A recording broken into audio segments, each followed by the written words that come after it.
오늘은 종려주일이라고 합니다. 그리고 이번 주는 고난주간입니다. 그리고 다음 주가 부활주일입니다. 교회력으로 보게 되면 굉장히 중요한 한 주간이 되는 것입니다.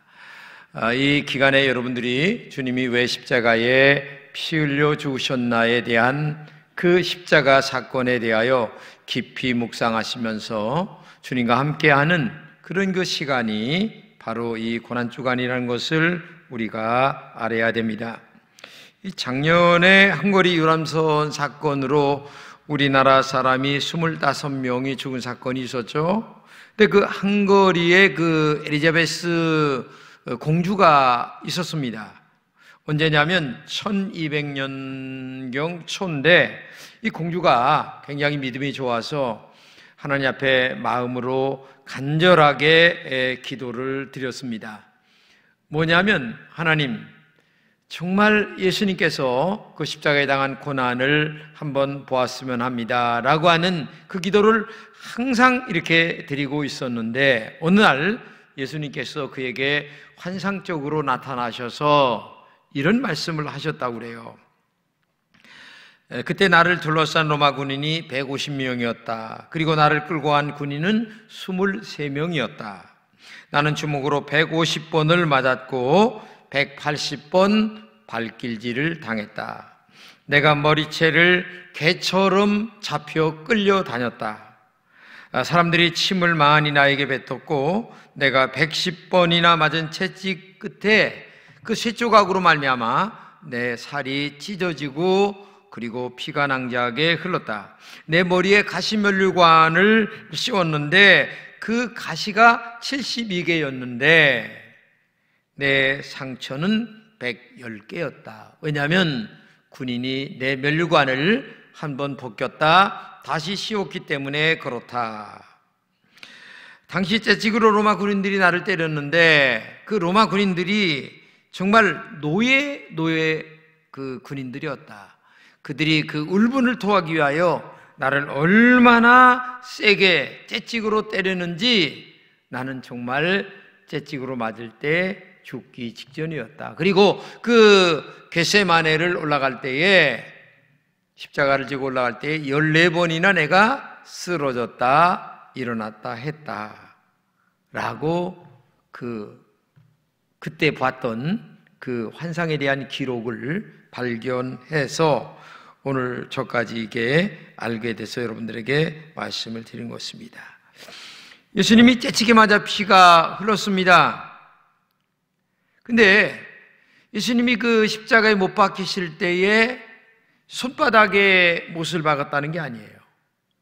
왜냐하면 손바닥에 못을 박으면 찢어질 가능성이 있기 때문에 손목에다가 못을 박았는데 그 박은 못이 18cm 정도 되는 못이었다고 해요. 그러니까 얼마나 큰 못이 예수님의 이 손목과 그리고 발목에 박혔나를 우리가 알게 되죠. 우리가 지은 죄 때문에 예수님은 십자가에서 그렇게 고난을 당하셨어요. 그런 우리를 하나님이 사랑하셔서 영생을 주시려고 십자가를 짊어지고 올라가신 것입니다. 그러므로 십자가 사랑은 얼마나 크고 대단한 사랑인가를 우리가 그냥 말로만 크다 뭐 이렇게 하는 게 아니고 정말 가슴으로 느껴지는 십자가 사랑이어야 되겠죠. 오늘 본문은 예수님이 십자가를 지시기 전에 기드론 시내가 건너편에 있는 그 작은 산에서 예수님이 잡히시는 내용이 기록된 본문입니다. 근데 예수님이 그 제자들과 함께 바로 그 동산에 가셨는데 거기를 자주 갔기 때문에 유다가 거기를 알고 있었다는 얘기죠. 그러니까 유다가 군병들과 함께 그 하인들을 데리고서 예수님을 잡으러 온 겁니다. 근데 재미난 사건은 예수님께서 먼저 그 군병들에게 물어요. 너희는 누구를 찾느냐? 그러니까 군병들이 나사렛 예수다 이렇게 얘기를 하니까 예수님께서 뭐라고 얘기합니까? 내가 그다. 내가 찾는 바로 그 사람이다 이렇게 얘기를 하는 거죠. 이 본문의 이런 얘기가 3번이나 나옵니다. 내가 그다라는 얘기가. 그래서 예수님을 잡게 되는 그 순간에 베드로가 보니까 자기 예수님을 스승을 잡으려고 하니까 칼날을 뽑아가지고서 그 잡으려는 그 종 말고의 귀를 잘랐어요. 그러니까 예수님께서 말고의 귀를 다시 붙여주면서 하시는 말씀이 칼을 칼집에 도로 꽂아라, 이렇게 말씀하시면서 아주 의미심장한 말씀을 하시는데, 아버지께서 내게 주시는 잔을 내가 마시지 않겠느냐, 굉장히 중요한 말씀을 하고 있는 거죠. 우리는 본문에서 아버지께서 내게 주시는 잔을 마시지 않겠느냐라고 하는 말의 의미가 뭔가를 한번 좀 생각해 봐야 돼요. 우리 본문에서 아버지께서 내게 주시는 잔이란 뜻이 뭘까? 첫째는 아버지께서 주신 잔은 하나님의 뜻을 말합니다. 하나님께서 예수님을 향하여 내 뜻을 이루어 가도록 하신 그 아버지의 뜻이 바로 십자가에서 죽는 사건이라고 하는 사실을 알아야 됩니다. 그러니까 한마디로 예수님은 아버지의 뜻을 이루기 위하여 이 땅에 사람이 되어 오셨고, 그리고 지금 잡히시는 중에 있는 거고, 그리고 십자가에 죽는 거고, 그리고 나중에 부활하시는 것입니다. 요한복음 4장 34절입니다. 예수께서 이르시되 나의 양식은 나를 보내신 이의 뜻을 행하며 그의 일을 온전히 이루는 이것이니라.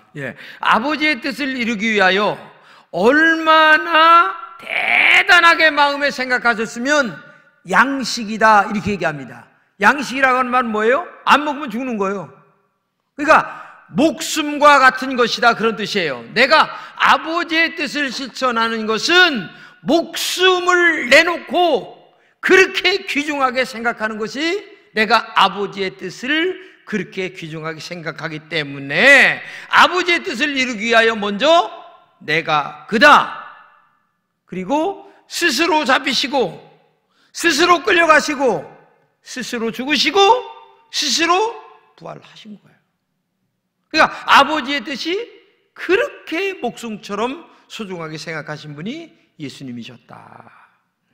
사도행전 13장 22절 한번 읽겠습니다. 사울왕을 패하시고 다윗을 왕으로 세우시고 증언하여 이르시되 내가 이새의 아들 다윗을 만나니 내 마음에 맞는 사람이라 내 뜻을 다 이루리라 하시더니, 다윗을 왕으로 뽑았는데 다윗을 왕으로 뽑은 이유도 뭡니까? 바로 하나님의 뜻을 이루기 위하여 다윗을 왕으로 뽑아서 정말 일꾼으로 세우셨다.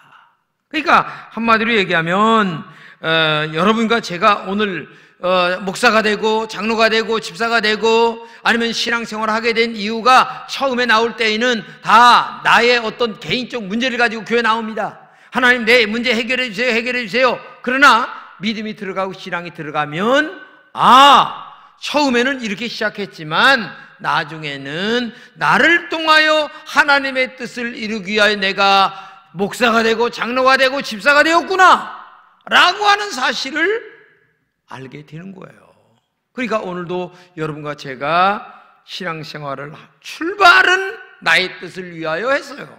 그러나 마지막은 주님의 뜻으로 연결이 되어야 그게 정상적인 믿음이고 그리고 아름다운 신앙이다. 그래서 예수님은 주님의 뜻을 이루기 위하여 주시는 그 잔을, 그러니까 십자가에 죽는 그 일을 하시게 됐다. 두 번째는 아버지께서 주시는 자는 십자가에서 죽는 겁니다. 한마디로 얘기하면 하나님의 뜻을 이루기 위하여 받는 거고, 그 다음에 그 하나님의 뜻은 십자가에 죽는 것이다. 예수님은 하나님의 뜻을 이루기 위하여 잡혀가서 스스로 십자가에서 죽으신 거죠. 머리에 가시관을 쓰셨습니다. 손과 발에 대못을 박았습니다. 옆구리에 창이 찔렸습니다. 피와 물을 다 쏟으셨습니다. 얼마나 고통스러웠으면 내가 목마르다 힘없이 쓰러져가는 그 예수님의 모습을 우리가 생각해 보시면 될 것입니다. 그 맞은 자리가, 찢어진 자리가 낭자하게 피가 흘렀습니다. 그리고 죄인들처럼 십자가에서 피 흘려 죽으시는 예수님의 그 모습, 이것은 너무나 큰 고통이었고 너무나 큰 아픔이었습니다. 응? 근데 요건이 이루어지기 전에 예수님은 지난 밤에 겟세마네 동산에서 기도를 하세요. 뭐냐면은 인간적인 예수님으로 기도하십니다. 할 수만 있거든 이 잔을 내게서 옮겨달라. 하나님, 내가 안 죽으면 안 되겠습니까? 이렇게 얘기하니까 하나님이 안 돼. 예? 넌 십자가에 죽어야 돼. NO! 딱 하십니다. 그때 하나님의 뜻을 마음에 받아들이는 마음. 그 고통이 얼마나 컸을까. 저는 겟세마네 동산에서 기도하시는 그 예수님의 모습을 생각하면서, 여러분, 마음이라는 건 보이지 않아요. 근데 보이지 않는 마음의 허락이 있으므로 행동이 있는 겁니다. 근데 마음의 허락을 받아 결정을 짓는 그 마음의 고통이 얼마나 컸을까. 응? 여러분, 그 예배당에 나올 때 내가 예배당에 나가 더 큰 어려움이 있지 않을까라고 하는 생각 때문에 안 나오시는 분들이 많죠. 근데 나 예배당에 나가 예배 드려야 돼. 그 마음의 결심이 아무나 하는 게 아니에요.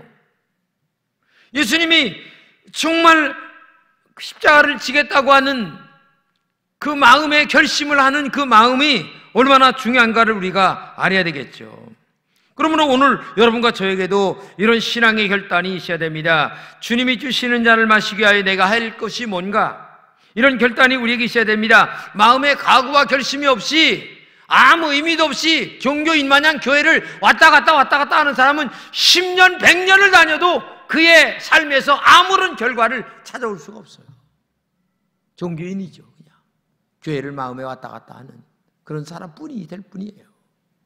한국에 그런 사람들 때문에 여러 가지 문제가 많이 있겠지만은 어차피 사람은 한 번 죽는 겁니다. 조금 일찍 죽거나 늦게 죽거나 마찬가지입니다. 역사의 위대한 인물들처럼 대단하게 그렇게 죽을 수는 없어도 우리가 정말 내가 어차피 죽을 바에는 믿음 지키다가 내가 한번 죽어야 되겠다고 하는 신앙의 마음의 결단이 있어야죠. 그죠? 종교인이 되어서 아무 뜻도 없이 왔다 갔다 하다가 그저 그냥 목숨이나 부지하다가, 여러분, 참 요새 오래 사는 것이 축복이라고 하지만 어떤 면으로 보게 되면 오래 사는 것이 고통일 수도 있어요. 양로원에서, 요양원에서 그저 목숨만 부지하고 사시는 분들 보면 너무나 마음이 아플 때도 있습니다. 우리는 그렇게 살지는 말아야 됩니다. 정말 건강하게, 그리고 적당하게 하나님이 부르시는 그날까지 정말 믿음으로 살다가 하나님 앞에 갈 수 있는 여러분 되시기를 바랍니다. 그것이 그 동안에 나를 통하여 주님의 뜻이 이루어지는 그런 삶을 살아가라고 말이에요. 그냥 밥만 먹고 시간만 보내는 그런 삶이 아니라. 그래서 언제나 우리는 그런 것들이 필요하고, 그러면 저는 깊이 생각해 봤어요. 오늘 내게 주어진 하나님의 뜻은 뭐냐? 여러 가지가 많이 있어요. 근데 오늘 이 코로나19라고 하는 이 시대에 나에게 주어진 뜻은 뭘까? 그것은 철저하게 사명감으로 사는 것이다. 그럼 사명감으로 사는 것은 뭐냐? 나에게 주어진 신앙적 의무와 책임을 완수하며 살아가는 것이다. 그러면 오늘 이 시간에 우리에게 주어진 신앙적 의무와 책임감은 뭐냐? 여러 가지가 많이 있죠. 그 중에 가장 중요한 것이 예배입니다. 그래서 나는 오늘 여러분들이 참 힘든 그 결정을 하고 예배당에 나와 예배를 드리고 있습니다. 그리고 가정에서 지금 예배를 드리는 분들도 있습니다. 그러나 나는 정말 가정에서 예배를 드리는 게 나쁘다는 게 아닙니다. 중요한 것은 가정에서 예배를 드려도 교회에서 예배를 드리는 것 마냥 마음의 준비와 외적인 옷의 준비와 하나님 앞에 드리는 예물과 그 다음에 정신적 자세와 이 생활의 태도가 교회에서 예배 드리는 정신으로 똑같이 예배를 드려야 되지 않을까. 아까 광고 시간에 얘기한 것 마냥 속옷바람으로 둘러넣어서 하나님 앞에 예배 드렸다고 하는 그런 모습은 아니다.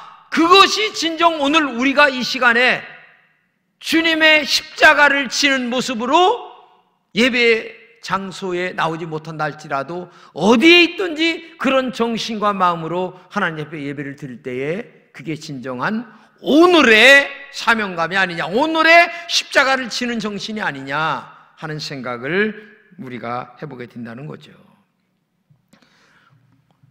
우리 신앙 가운데 선배이신 주기철 목사님 아십니다. 이분은 47살에 일본 사람들 때문에 감옥에서 지내다가 마지막 순교를 하십니다. 그런데 이분이 남기신 유명한 마지막 설교 가운데 일사각오라고 하는 말이 있습니다. 나는 신사참배를 하지 않는다. 그래서 일사각오다. 일사각오는 뭐냐? 죽고자 하는 마음으로 내 신앙을 지키겠다라는 말이에요.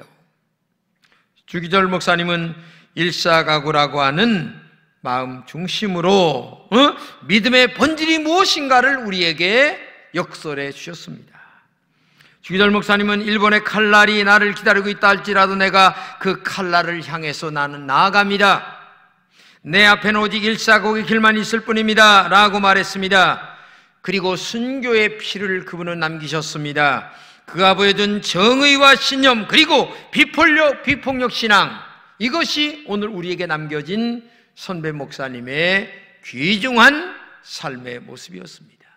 그러므로 오늘도 여러분과 제가 일사각오라고 하는 신앙으로 말미암아 우리의 믿음을 오늘 지켜나가야 됩니다. 아무리 우리를 그리스도의 사랑에서 끊을 수 없기 때문에 정말 믿음으로 지켜나가야 되는 거예요. 제가 지금 2부 예배를 드리고 제 방에 가서 우리 총회장 목사님의 목회 서신을 읽었습니다. 그 목회 서신 속에는 총회장 목사님의 아주 각오와 결심이 있었어요. 어떠한 교회 때문에, 신천지 때문에 똑같이 매도하는 그런 일들은 있을 수 없다. 단호하게 우리는 끊고 나가겠다. 예배는 신앙인의 생명과 같은 것이다 라고 하는 말씀을 글에 올렸어요. 그러므로 오늘도 여러분과 제가 그런 일사각오라는 중심으로 우리의 예배를 지켜나가고 믿음을 지켜나가고 하나님을 사랑하고 말씀대로 승리하는 여러분 되시기를 진심으로 축복합니다. 그러면 주님께서 하나님의 뜻을 이루기 위해서 하신 일이 뭘까요? 첫째는 내가 그다. 내가 그니라. 자기 자신을 솔직하게 고백하면서 십자가를 받아들이셨습니다.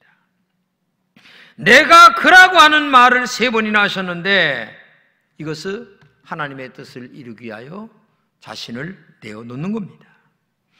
여러분에게도 이런 행동이 있는가 생각해 보세요. 내가 지금 살아가면서 정말 하나님의 뜻을 이루기 위하여 나는 지금 숨고 있는 자인가? 아니면 피하는 자인가? 도망치는 자인가? 자신을 생각해 보세요. 구구하게, 치사하게 신앙생활하고 있지 않는지, 어떤 결정적인 순간에 내가 그다! 라고 얘기할 수 있는 용기와 신앙의 확신과 일사각오의 믿음이 오늘도 우리에게 있어야 된다는 얘기입니다. 여러분, 마음의 각오라고 하는 것은 아까 얘기했듯이 보이지 않아요. 바람이 보이지 않아요. 그러나 그 바람의 능력 때문에 파도가 일어나고 비바람이 불고 집이 무너지는 겁니다. 보이지 않는 마음의 일사각오의 신앙 때문에 우리의 믿음이 어떤 결과를 만들고 위대한 하나님께 영광을 돌리는 은혜가 있어야 될 줄로 믿습니다. 여러분에게 마음에 보이지 않지만 그런 믿음이 여러분들 속에 있기를 진심으로 축복합니다. 두 번째는 칼을 칼집에 꽂으라 말씀하셨습니다. 이 말은 뭐냐? 비폭력이어야 된다는 얘기입니다.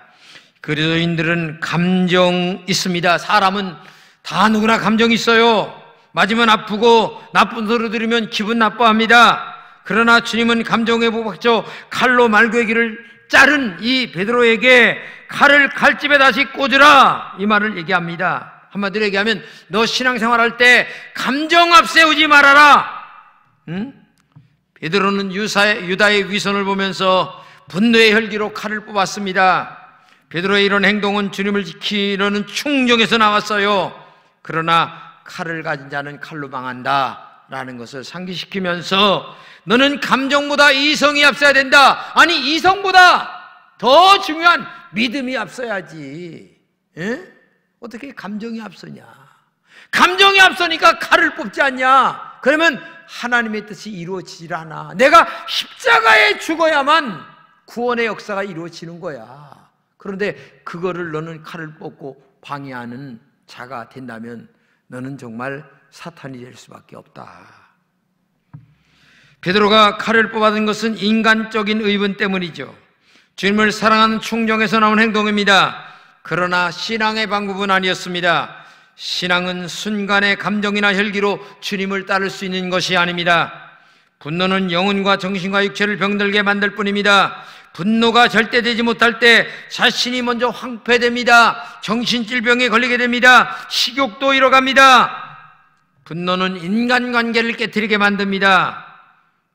그런데 중요한 것은 왜 베드로가 감정이 앞섰을까? 이게 중요합니다.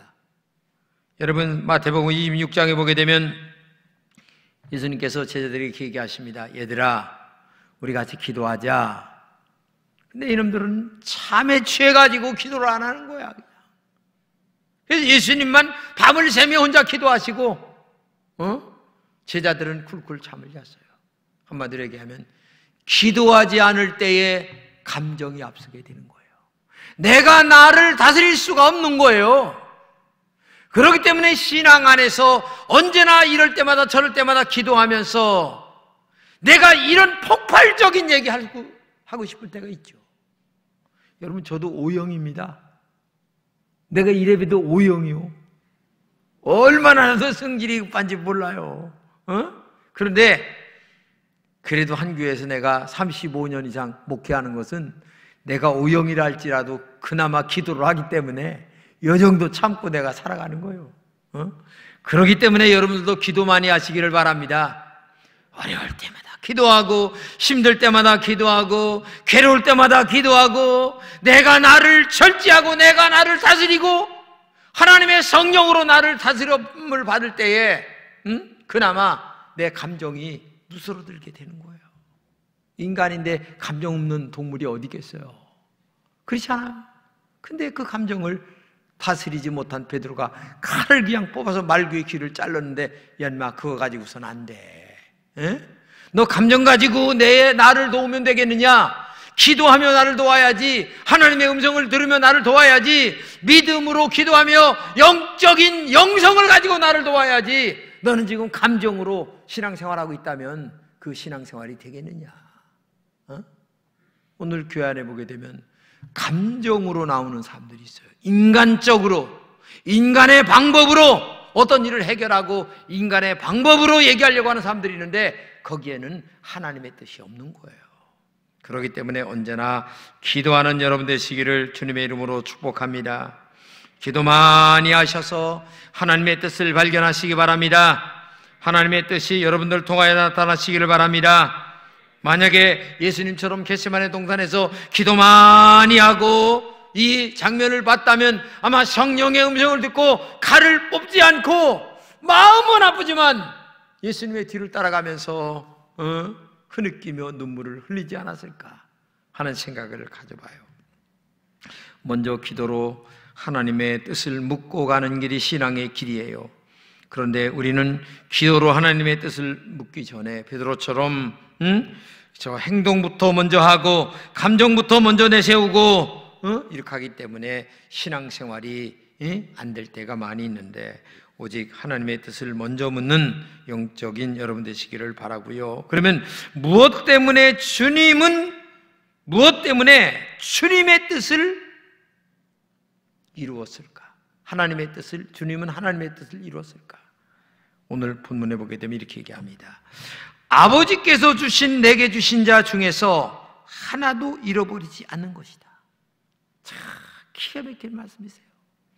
예수님이 그렇게 십자가를 지고 골고다로 올라가시고 그 많은 고난을 당하신 그 이유는 딱 하나, 아버지께서 내게 주신 자 중에 하나도 잃어버리지 않기 위하여.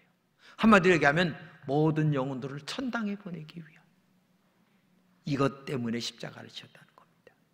그 교회의 본질은 딱 하나예요. 아버지의 뜻을 이루는 것. 그건 뭐냐? 영혼 건지는 것. 많은 영혼을 천당 보내는 것.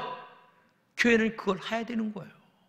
근데 지금 코로나19 때문에 올해 저는 많은 기대감을 갖고 저 어떻게 많이 전도하려고 했었는데 이게 안 되다 보니까 마음이 너무나 아프고 슬프고 괴롭지만 현실은 또 이러니까 이 속에서 기도하면서 우리가 이 코로나19를 잘 이기면서 여러분 정말 믿음으로 승리할 수 있기를 축복합니다. 그러므로 내가 먼저 구원받은 거 감사하세요. 천당 가게 된 거 감사하세요. 그러면서 또 다른 영혼에 대한 애타는 마음을 가져야 됩니다.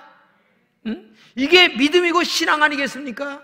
그게 본질이에요. 예수님이 죽으신 이유가 내게 주신 자 중에 하나도 잃어버리지 않기 위하여 이렇게 말씀하고 있잖아요. 그렇기 때문에 오늘도 주님의 뜻을 이루어드리는 여러분 되시기를 바랍니다. 우리 금천교회가 될 수 있기를 바랍니다. 그래서 오직 우리는 주님의 뜻만을 이루어두기 위하여 나의 감정을 내려놓는 하나님의 진실한 종들이 되시기를 진심으로 축복합니다. 기도하겠습니다. 하나님 감사합니다. 우리 금천의 모든 성도들에게 놀라운 믿음과 능력으로 하나님이 함께하여 주시옵소서. 그리하여 주께만 영광이 되게 도와주시고 오늘 우리를 통하여 주님의 뜻만이 이루어지는 우리 금천교회 모든 성도들 되게 하여 주옵소서. 나를 써주시옵소서. 나의 감정을 내려놓게 하여 주옵소서. 주님의 쓰임받는 영적인 도구가 되게 하여 주시옵소서. 이렇게 기도하며 나가는 우리 금천의 성도들이 되게 하여 주옵소서. 감사하고 우리 구주 예수님의 이름으로 기도드립니다. 아멘.